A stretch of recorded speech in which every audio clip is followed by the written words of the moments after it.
Jonathan Pearce against Christian Rodriguez. Yeah. Now, I had a lot of fun researching this kid, Christian Rodriguez. I did as well. So one thing that is interesting and worth noting immediately from him. So, well, first of all, he's 7-0 undefeated. He was 4-2 as an amateur. Only ever lost by decision. He missed weight on the Contender Series. And that's probably why he didn't get a contract, because that was a really good performance. Yeah, I was trying to figure out why he didn't, because I thought he looked really impressive in that fight.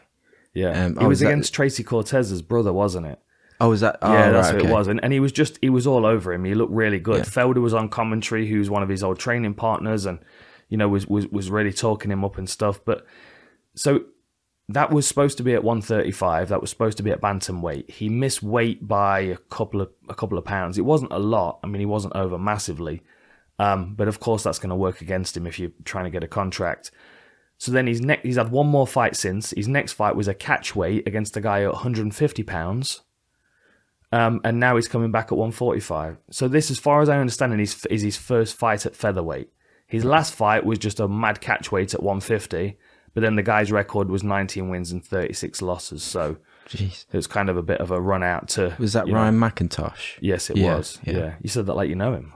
My It was mate. Ryan. It was Ryan McIntosh.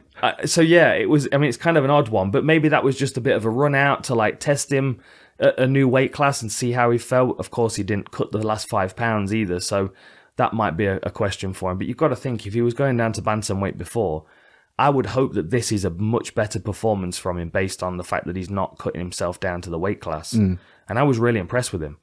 I thought his hands were quick. I thought his boxing was slick. He's got a wicked head kick knockout and good scrambling, good grappling as well. Good takedowns, big lifts, slams, good back taking skills. I think this could steal the fight of the night immediately. Because I think Jonathan Pearce is also...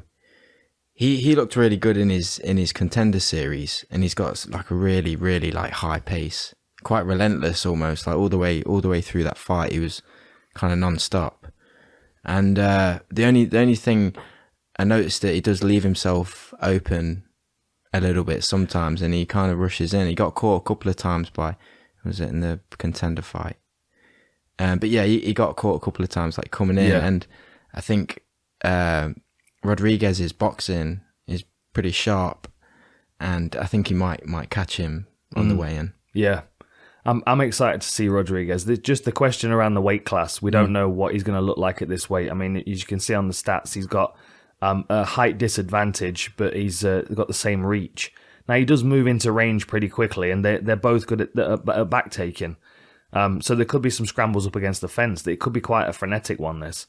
I was impressed with both of these all round. I actually think that Rodriguez is going to have the speed advantage. I mean, Jonathan Pearce is not the quickest of featherweights anyway, and then he's fighting someone that's coming up from bantamweight. So unless Rodriguez is like heavily muscled and a lot slower than he has been before, I think he's going to look like shit off a shovel, as my dad would say. He's going to be very, very quick. Yeah. Coming in, smashing elbows, up elbows, really, really mixing up his game.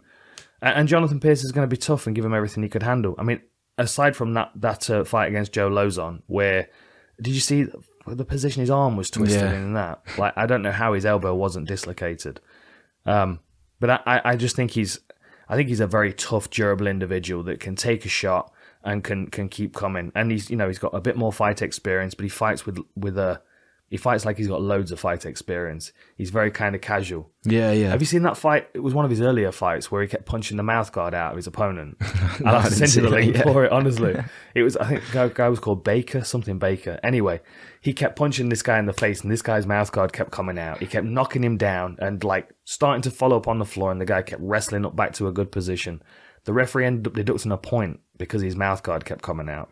Jeez. And at least half the times it was punched out of his face. He's a lot of fun to watch. I'm excited for this one. Yeah, I think he looked really good. And the thing is as well, even if Jonathan decides to wrestle, his takedown defense against Cortez was really good. Really good as well. Yeah. And he's Rufus Sport. He's training around a lot of really, really high level guys. He's got obviously Felder there, the Pettis brothers are there. I'm high on him. I do think Jonathan is a real fun fight, but I do think Christian is going to take it. Yeah, same. I had Christian. He's got a weird stop sign. I think that's the Typo Negative tattoo. You know, the band Typo Negative. Right, okay. Because they've all got that same tattoo. Now, whether he's actually a fan of Typo Negative or whether he just is Typo Negative, I mean, it might be that. But yeah, that's what I think it is. Yeah, it does look like a no entry sign on British roads anyway. Yeah. Colour it in red. I tell you what, Rodriguez has got some pretty sick tattoos. It's in this eyeball on his bicep. Oh yeah, that's kind of distracting. Anyway, shall we move on? Yeah. Got Rodriguez and that. Yeah. I think both of us are pretty solid on Rodriguez. Yeah. It might be a decision, but I do think it could steal the show for sure.